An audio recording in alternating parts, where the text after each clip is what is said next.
بسم اللہ الرحمن الرحیم۔ السلام علیکم میرے پیارے اسٹوڈنٹ، میں امید کرتی ہوں کہ آپ لوگ بالکل ٹھیک ہوں گے اور اپنا پچھلے ہفتے کا اسائنمنٹ مکمل کر چکے ہوں گے۔ کلاس 5 پیارے بچوں، ہم نے پچھلے ہفتے نئے سبق کا آغاز کیا تھا، سچی دوستی۔ آج ہم اسی سبق سے متعلق بقایا کام کریں گے۔ آپ کے اسائنمنٹ میں دیا گیا پہلا سوال ہے، واحدی کا خط ملا تو واقدی نے کیا کہا؟ جواب میں آپ لکھیں گے، واقدی کو واحدی کا خط ملا تو اس نے لکھا تھا، میں سخت مفلسی کی حالت میں ہوں، سمجھ نہیں آتی کیا کروں، میرے لیے کچھ کرو۔ خط پڑھ کر واقدی کا دل بھر آیا، اس نے روپیوں کی تھیلی جوں کی توں خط لانے والے کے ہاتھ واحدی کو بھجوا دی۔ اوکے بچوں، آپ کا اگلا سوال ہے، ہاشمی کس لیے واقدی کے پاس گیا؟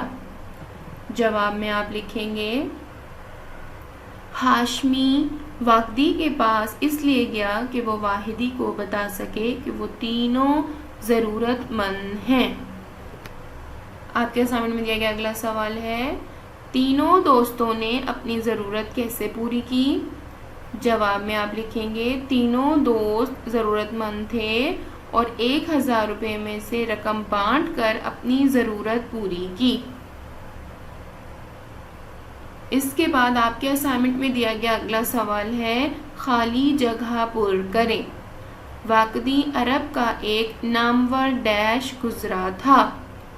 اس کے جواب میں آپ لکھیں گے، پیارے بچوں اس خالی جگہ میں آپ لکھیں گے تاریخ دان۔ اوکے، اگلی خالی جگہ ہے، ہاشمی اور واحدی واقدی کے گہرے ڈیش تھے، گہرے دوست تھے۔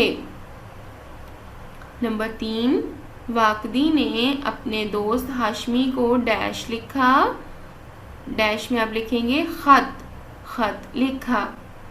نمبر 4، وہ ایک دوسرے کو معمولی سی ڈیش میں بھی دیکھتے تو تڑپ اٹھتے، معمولی سی تکلیف میں، اس خالی جگہ میں آپ لکھیں گے تکلیف۔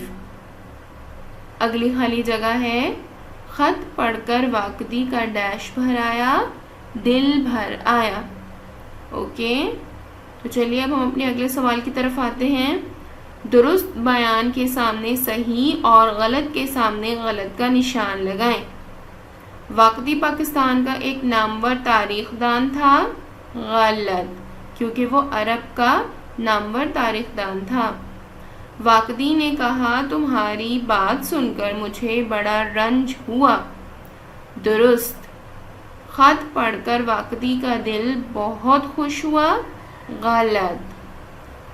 وہ فٹ پاتھ پر چل نکلا اور رات وہیں بسر کی، غلط۔ تینوں دوستوں نے ان روپوں سے اپنی ضرورت پوری کی، درست۔ اوکے بچوں، یہاں پر آپ کے اسائنمنٹ میں دیا گیا تمام کام مکمل ہوتا ہے اور میں امید کرتی ہوں کہ آپ کو یہ تمام کام اچھے سے سمجھ میں آ گیا ہوگا۔